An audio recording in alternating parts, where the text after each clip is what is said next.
এই smart meter লগালে সাধাৰণ ৰাইজৰ ওপৰত কি হ'ব? এই সাধাৰণ ৰাইজে আজি ৰিচাৰ্জ কৰিব ইমান পইচা এনেকুৱা চিষ্টেম কৰিছে এই চৰকাৰৰ ওপৰত আমি এনেকুৱা ধৰণৰ আশা নাছিলে।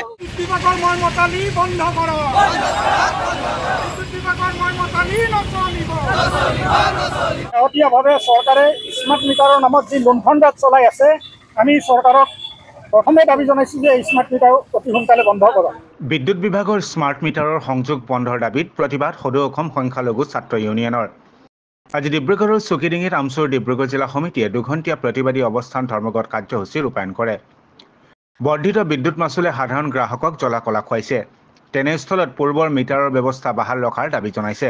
দেখিছে আমি কাৰ্যসূচী কেন্দ্ৰ সমিতিৰ নিৰ্দেশ মৰ্মে যিহেতু আজি স্মাৰ্ট মিটাৰ যিটো যে বনাইছে, আজি চৰকাৰে যে কণ্ট্ৰেক্টৰ আণ্ডাৰত দি কিনে আজি আমাৰ গৰীব দুখীয়া মানুহৰ মাজত যিটো মাধমাৰ দিব বিচাৰিছে, আজি সাধাৰণ ৰাইজে এই স্মাৰ্ট মিটাৰ লগালে সাধাৰণ ৰাইজৰ ওপৰত কি হ'ব? এই সাধাৰণ ৰাইজে আজি ৰিচাৰ্জ কৰিব ইমান পইচা এনেকুৱা চিষ্টেম কৰিছে এই চৰকাৰৰ ওপৰত আমি এনেকুৱা ধৰণৰ আশা নাছিলে।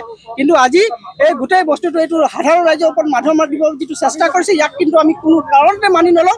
আমি আজি ইয়াত 2 ঘণ্টীয়া ধৰ্মঘট কাৰ্যসূচী লৈছোঁ, কিন্তু ইয়াত যদি প্ৰয়োজন সাপেক্ষে হয় ইয়াতকৈ আমি ডাঙৰ আন্দোলন কৰিবৰ কাৰণে আমি বাধ্য হ'ম। তদুপৰি বানপানীত ক্ষতিগ্ৰস্ত পৰিয়ালক ক্ষতিপূৰণ আৰু পুনৰ সংস্থাপনৰ ব্যৱস্থা কৰা, বৈজ্ঞানিক পদ্ধতিৰে গৰাখহনীয়াৰ সমস্যা সমাধান কৰা, দৰং জিলাৰ ধলপুৰ আৰু হোজাই জিলাৰ উচ্ছেদিত পৰিয়ালক পুনৰ সংস্থাপনৰ ব্যৱস্থা কৰা, নগাঁও জিলাৰ ঢিংবাৰী চাপৰিত বনকৰ্মীয়ে শূন্য দূৰত্বৰ পৰা গুলীয়াই হত্যা কৰা মাছমৰীয়া আব্দুল জলিল আৰু সমীৰ উদ্দিনৰ পৰিয়ালক 10 লাখ টকাৰ এককালীন সাহায্য প্ৰদান কৰা, ৰাজ্য কঁপোৱা জাহাংগীৰ আলম হত্যাকাণ্ডৰ দোষীক উপযুক্ত শাস্তি প্ৰদান কৰা আদি দাবীসমূহ উত্থাপন কৰা হয়। আজি আমি সদৌ অসম সংখ্যালঘু ছাত্ৰ ইউনিয়ন চমুকৈ আমচুৰ কেন্দ্ৰীয় সমিতিৰ নিৰ্দেশ মৰ্মে অসমৰ প্ৰতিটো জিলাৰ লগতে আমাৰ ডিব্ৰুগড় জিলাতো 2 ঘণ্টীয়া অৱস্থান ধৰ্মঘট পালন কৰিছোঁ। আমি কেইবাটাও দাবী সম্বলিত দাবীৰে আমাৰ আছে যে শেহতীয়াভাৱে চৰকাৰে স্মাৰ্ট মিটাৰৰ নামত যি লুণ্ঠনৰাজ চলাই আছে, আমি চৰকাৰক প্ৰথমে দাবী জনাইছোঁ যে স্মাৰ্ট মিটাৰ অতি সোনকালে বন্ধ কৰক।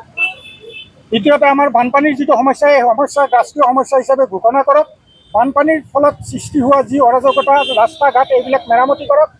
বানপানীৰ সমস্যাটো ৰাষ্ট্ৰীয় সমস্যা হিচাপে ঘোষণা কৰাৰ লগতে বৈজ্ঞানিক পদ্ধতিৰে ইয়াক সমাধান কৰক। আৰু এই বানপানীৰ ফলত যোৱা পৰিয়ালক, যিসকলে গৃহহীন হৈছে সেইসকলক ভূমি প্ৰদান কৰিব লাগে।